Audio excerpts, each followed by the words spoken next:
Hey guys, welcome back to the WODDoc Project 365, episode 646. I'm here with my man Nick, Dr. Nick actually, right?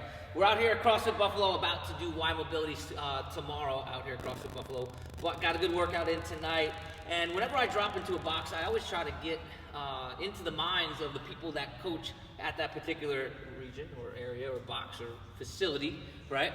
And we just start talking about things that we see that we can improve, right? So I'm gonna let Dr. Nick take it over from here, and I'm going to kind of interject and just kind of go from there, okay? We're talking about corrections to corrections, right? Yeah. All right, cool. All right. Hey guys, so one of the things that we use a lot here is crossover symmetry.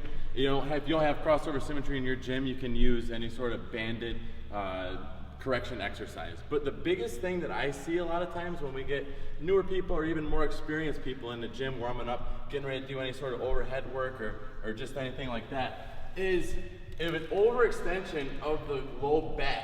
So what I mean by that is people aren't using their glutes and they're not using their lower abs to sort of stay in a good position. So one of the things that we see is people coming up like this and they're losing this position and they're hyperextending their back.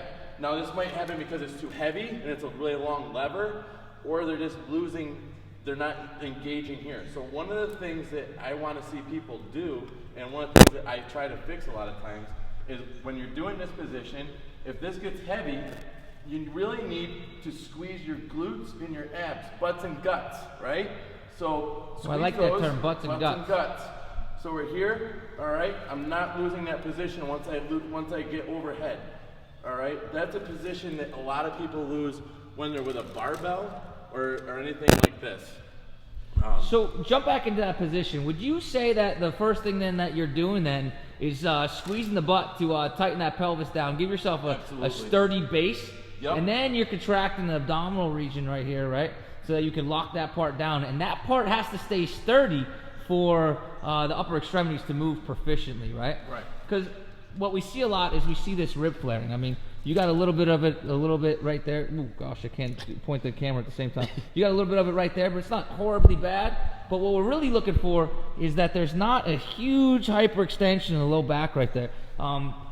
Now granted, this gets better with mobility too, right? Right. So if we get thoracic mobility, right, we're gonna be less likely to arch through the low back to get it, all right? Right, exactly. So, but let's go over just that stepwise process that we can give somebody so that they don't do that mistake, right? Okay, so first thing we can do is lower the weight of the band, all right? So we can practice getting into that good position.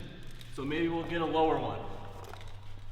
And before you even do anything with your shoulders, what you want to do is squeeze your butt. Give yourself that good base that we were talking about. Right. You know, and then abs and right up. Once you feel this coming back like that, then you need to use that as a cue to re-engage.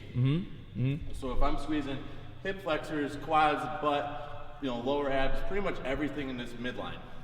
One cue that I love to give people when they're doing this exercise is at the top. Instead of hyperextending back, I have them reach directly above their head and they get as tall as they can. A lot of times when people are hyperextending right there, if they just reach up just as tall as they can, right, they naturally will lose a little bit of that arch. So that's another cool little cue that you guys could give for those guys. But listen, I think the moral of today's story is butts and guts first, stabilize, give yourself a foundation so that way we can do those shoulder correction exercises appropriately there. Cool? Right, absolutely. Cool. Dr. Nick, thank you so much. Right. Guys, until tomorrow, we're optimizing function to optimize performance.